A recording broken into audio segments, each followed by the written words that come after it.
The idea of what I think about is I don't want my kids, when I have kids, to ever go without. I want to show up at my parents' house with a retirement check, and almost kind of brings tears to my eyes in some respect. I think, honestly, the why is finding an industry that I love, that I can help people, and being the best at it. I genuinely find a lot of satisfaction when I'm helping a homeowner. The relationships that I build with homeowners is phenomenal.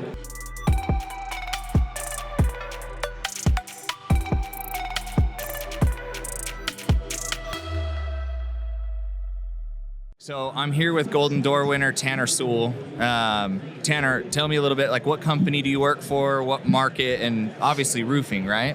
Correct. Cool. Yeah, where do you work? Roofing. I'm a partner with Hailco Roofing in Scottsdale, Arizona. Perfect. How long have you been doing it for?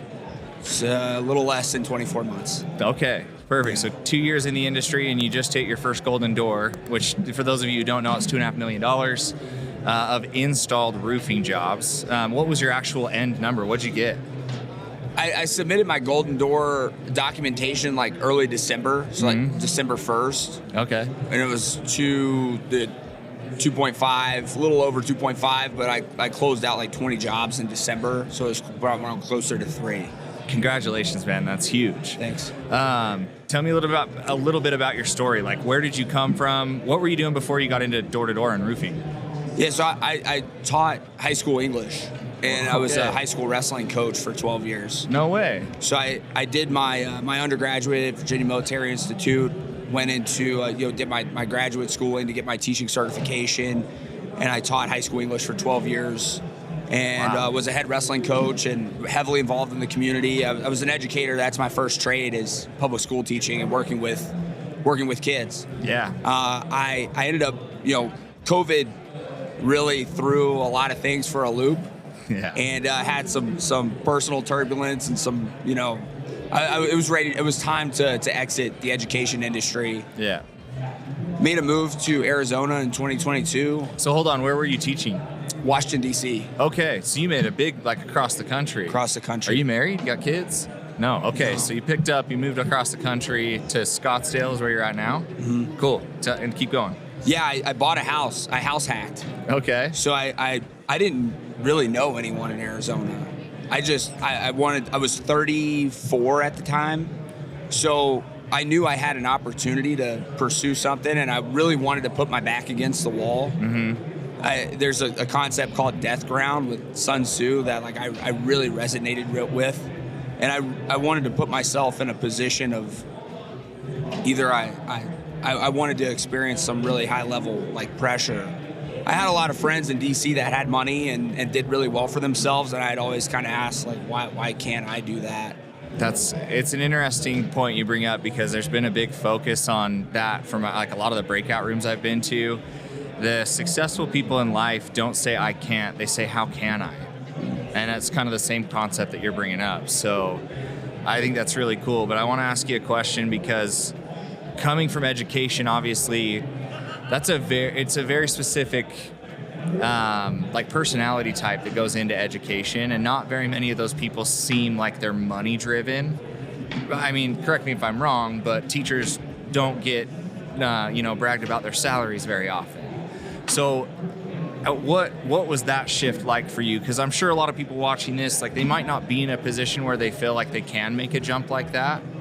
And to have it translate to a completely different industry. What did that look like for you? It required a lot of soul searching and mindset shifts. And it goes back to that principle of death ground. I didn't teach for the money, and I don't know many teachers that do. I was making $75,000 a year as a teacher, and I could have been the best teacher in the state or the country, and I still would be making $75,000, or I could be the worst teacher. It doesn't matter. I'm still making $75,000 a year. I think my retirement account was at $60,000, and the highest I was ever going to make in education was $100,000. And it was never about the money. I genuinely loved making an impact and building relationships. There's really something special about saying I was a part of this person's life at a pivotal moment in their life, and I made a serious impact in it. But I was looking bigger picture as well, what was in my best interest, and when I do have a family, like what's in their best interest. I knew I had to position myself a little differently. And DC is a fascinating city. It wasn't somewhere where I wanted to be long term. I had made that decision. And the idea of like, taking going out to the Wild West and bootstrapping it, putting myself my back against the wall was really fascinating to me. And I didn't have I burned my boats. I didn't have a backup plan. That's interesting. So you did that intentionally. It was very intentional. I had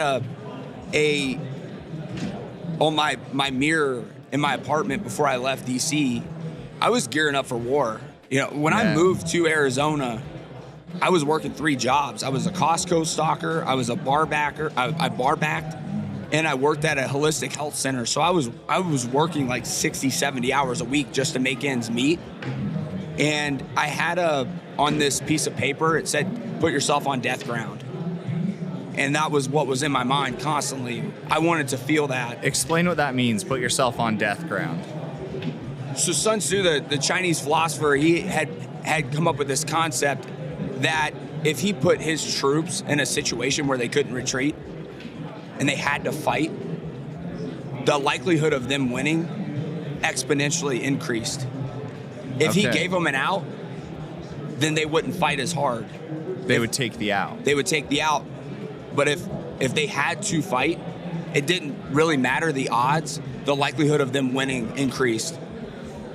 Time-tested principle. It's still used in warfare today, and I wanted to feel that first and foremost. So that was the essence of that philosophy, really. Okay. No, I love that, and I think this is huge for people that maybe are in a position where they're like, I don't know if I can. I don't know how to do it. Right. I guess I just want to ask you, was the how the big piece of like what made you successful, or was it that the why behind it? It was definitely a combination of both. I knew 2 things. One, I needed to put myself in a position with the right people and the right industry to win. I didn't know when I moved to Arizona what that industry was going to be. I just knew that I had what it took, and I had to find that niche. And my why was always there, and I was willing to die for that. But there was still a question of what's the how? Like, where is that niche going to be? And I ended up meeting my business partner in October of 2022, who was a successful individual. He built and sold an auto hail restoration company, Casey Carlson, in 2018. Yeah, I know Casey. He, had gotten kind of bored and was like, I want to get into home services. It's a protected industry. Everybody needs a roof. No 2 ways about it, whether it's insurance or retail. Roofing's not going anywhere. And he said, we got to know each other for about 4 or 5 months, and he said, if you're down, let's roll, and here's what your role is going to be in the company, and here's what it's going to take. And quite literally, in March of 2023, I'd never knocked a door in my life. I'd never sold anything in my life. The most I'd ever done with sales was like recruiting kids in the hallway to wrestle.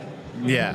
I'd never knocked on anyone's door. It was a very strange proposition to me. It felt very uncomfortable at first. Yeah. But that was the only way. So I quite literally, I had a 2004 Toyota Tacoma. It had no air conditioning in it. I went and bought a ladder from Home Depot. I didn't know the difference between a 3-tab or an architectural. I didn't know what storm damage looked like. I didn't have anyone to teach me. Casey said, hey, if you're going to be a partner in this company, you're going to figure it out. And this is how we're going to do it. And I quite literally started knocking doors in Scottsdale, Arizona in March of 2023. And I didn't stop. And it was tough. I mean, it was humiliating in many ways. People talk about like, what's it like to be humble and this, that, and the other. And part of being humble is being humiliated. And it was humiliating. Yes. It takes humility to be humble. So I like that. One thing I hear you saying a lot of, though, I don't know if you've even realized this or heard yourself say it, but it sounds like you didn't have a how. You had a guy that helped you find a how. And I wouldn't say that it was just coincidence, because I don't really believe in that. But you found this guy at the time when your why to be, you know, something better than what you were was so great that it didn't matter what it took or where you had to go, that you said it many times, like, I just knew I was going to figure it out, whatever it took. And it's been a concept we talked about a lot this weekend. I've heard almost all the Golden Door winners bring up how important it was to have like a deep desire that wasn't just money. You said it in teaching, it wasn't money. You enjoyed what you did in educating kids, right? So I guess one thing I would want to ask and have you like divulge in, because there's a lot of people that, again, are watching this that might not have a clear why. And so they're hung up on the how, right? What, if you care to share, what is the reason that keeps you going? Because you said it's been humiliating, it's been tough. You had to learn all these things, this new skill on your own, completely change career paths. What is the reason that drives you to do what you do? It's a couple things.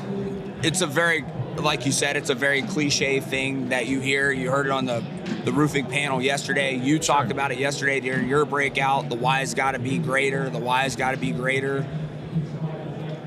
I think my why was really simple. I think it's twofold. One, I remember very specifically what it felt like to. I'm a hyper competitive individual. I'm a former college wrestler. Yeah. I love competing.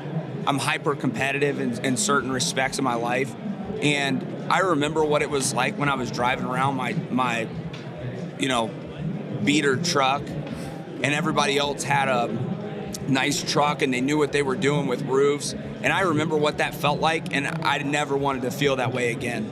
And I remember my first storm that I worked, and it was chaotic, and it was, I never wanted to feel that way again. I took it very personal, in the sense of I wanted to be the best. I wanted to be the best in the state of Arizona, and I took that very personally, and I think about it all the time. I remember like one of the whys was, and you talked about it yesterday, when I found my neighborhood or my territory, I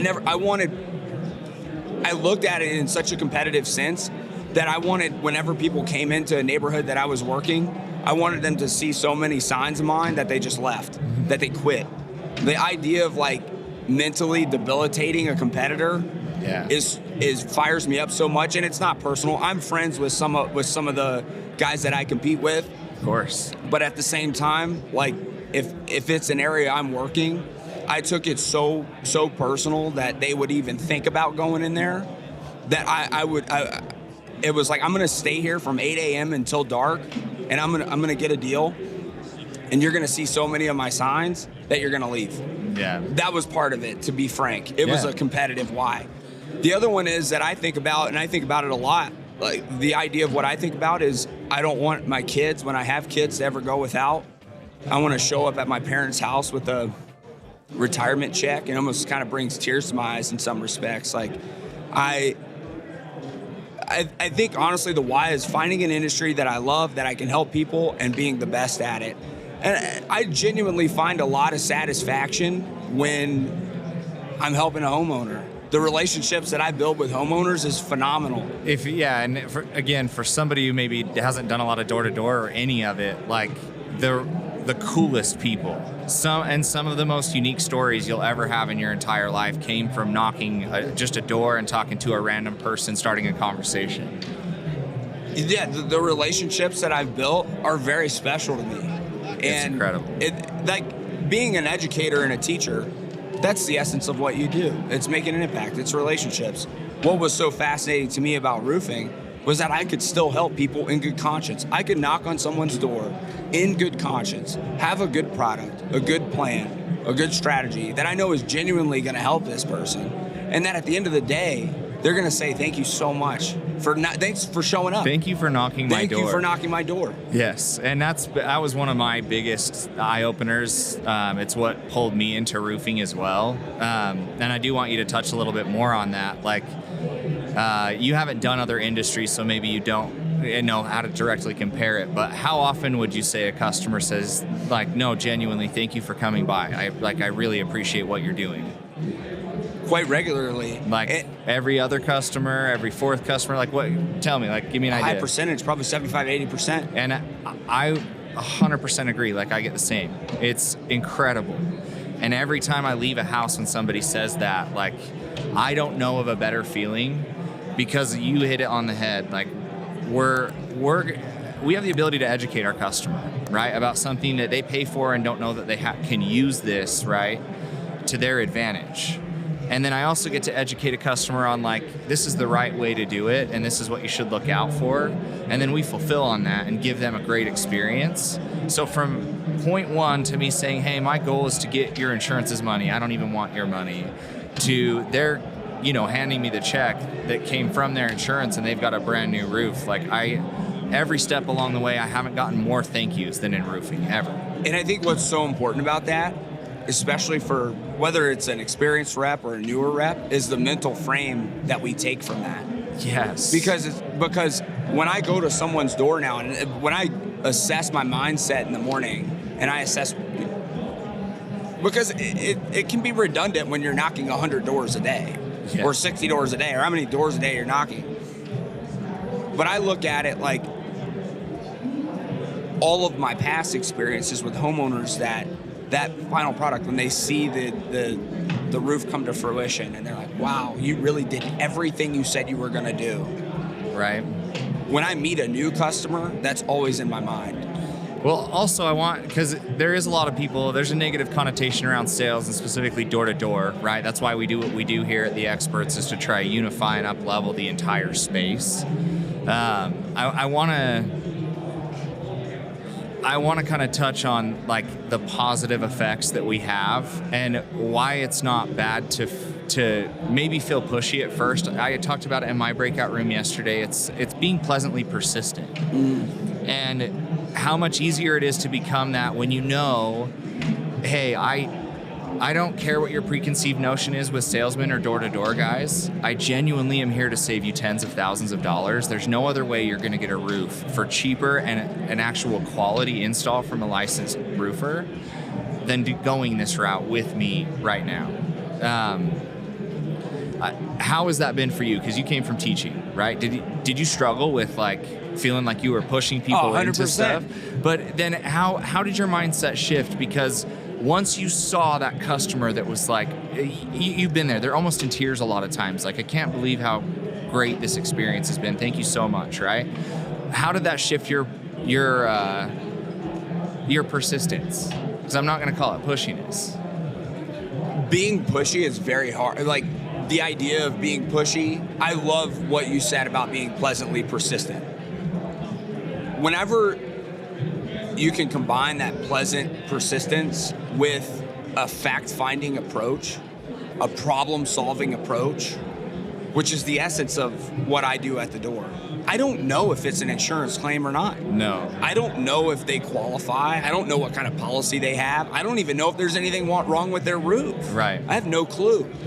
And I learned very quickly that if in my pitch I'm talking about insurance and I'm saying you can get this and get that, I lose some credibility, especially with higher end homeowners, with quality homeowners. Yeah. Think about it for a second.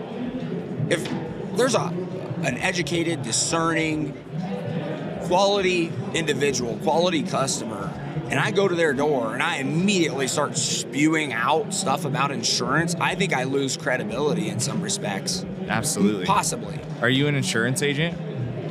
Me? Yeah. No, I'm not. No, you're a roofer, right? I'm a roofer. Yeah, so exactly. We probably should focus on what we're good at. Right, which is roofing. So Yeah. I don't know, I don't know what's going on with their roof. And what I'm really interested in when I go to the door is fact finding. What does this person need? What are the recommendations that I can provide? And how can I educate them on the status of their roof?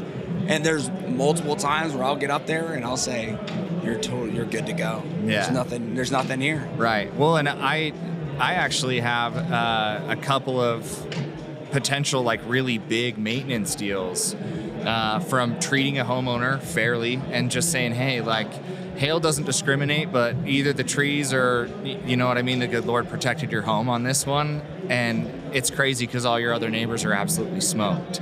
And just saying, look, here's my information. Let me know if you guys need an inspection after the next storm, or if you start to see a problem. And that customer's like, wait, you didn't find anything? Like, no, like, I have some work I might want you to do for me, because now I can trust that you're not just going to slam something down my throat. Exactly. It's insane when we take a service mindset and our end goal is truly just to help, right? If I can't help you, I just want to make sure someone does. Right. How much of a difference we get in responses from customers. On that note, I think the biggest thing that's plaguing our industry in roofing is short-term thinking as opposed to long-term thinking. So many roofing representatives, it came up in the panel yesterday, and you can hear every single Golden Door winner on stage, and I've talked to lots of them. They say a couple things. I'm constantly building relationships and building my pipeline. My number one objective is to fact find and establish credibility immediately.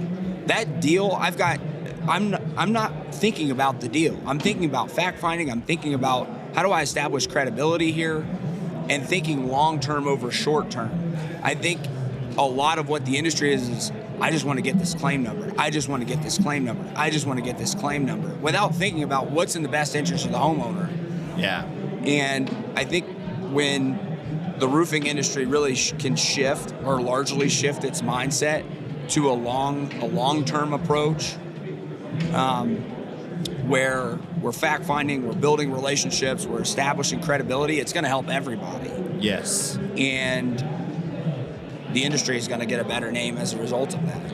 Yep. No, I 100% agree. Again, it's the service mindset. If I really, truly care about the end result for everybody involved, especially the customer, I think they do have to come first, right?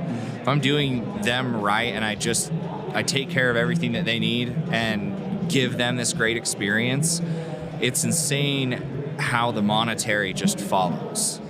So I want to talk about that a little bit, because $2.5 million in roofing, for those who aren't familiar, like most of the average commission in roofing is about 10% of your total volume, give or take. I know some's better, some's worse, but that's around $250,000. You started at $75,000 a year, not even 2 years ago as a teacher, and that's nearly quadruple the income. Like that, congratulations, first off, that's huge, right? But how much do you feel like the service was able to translate from being in education, teaching kids, and being a wrestling coach? Obviously, like, you would have been a father figure to a lot of these guys in that position. I'm sure that's an incredible service you offer to the community. But like, how does that translate now to roofing for you? It's everything. I think teachers and coaches, public education is experiencing, public educators in the United States are experiencing a high level of burnout, and there's a lot of good reasons why they're experiencing that. Yeah. My thought has always been a teacher and a coach who can communicate well, who have good intentions, who operate with integrity. This is an amazing industry for them, because it truly does translate. Yes. And there's a gift that teachers have of communication, of reading people. When I first started, I was watching Sam Taggart's videos at the door. I don't remember what he was selling. I think he was in California. The thing that I really picked up from that was that Sam's having a conversation with these people. He's having a conversation. Yeah. And when I had first started, I thought it was, oh, the customer says this, and then I say this, and then how do I need all these X, Y, Z, X's and O's in the sale and all this kind of stuff. And I learned, like, that's not really what it is. At all. There is an art and a science to it for sure. But at the end of the day, it's really a conversation. For sure. And I think in terms of really simplifying that and not overcomplicating it, when I talk to my guys that I work with that are brand new and they've trusted me with assisting them in changing their life, when you're talking about going to $250,000 a year of income, that can be life-changing money for people. Yeah, you can do a lot with that, especially if someone's living within their means. Right. Simplifying that, I think, is critical, but really at the end of the day, it's so simple that it's hard. People overcomplicate it, right? It's so simple that it's hard. I like that. I think that the main 4 things that I've focused on every day, and I know as a wrestler, the objective of a wrestling match is putting yourself in a position to win. You don't know that you're going to win that position. You don't know you're going to win that period. You don't know that you're going to win that match. Right. I don't know what the outcome is going to be. I have no idea. Right. And you know what? I've accepted that, and I made peace with it. But what I do know is that if I put myself in position consistently every day by doing the right things, living a clean life, staying consistent and disciplined with my routine, with my effort, well, I broke it down into a small acronym. I call it EACHE, and that's what our company lives by.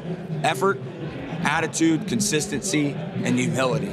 I love it. And if we can live with that EACHE philosophy, that's the essence of our culture at Haleco.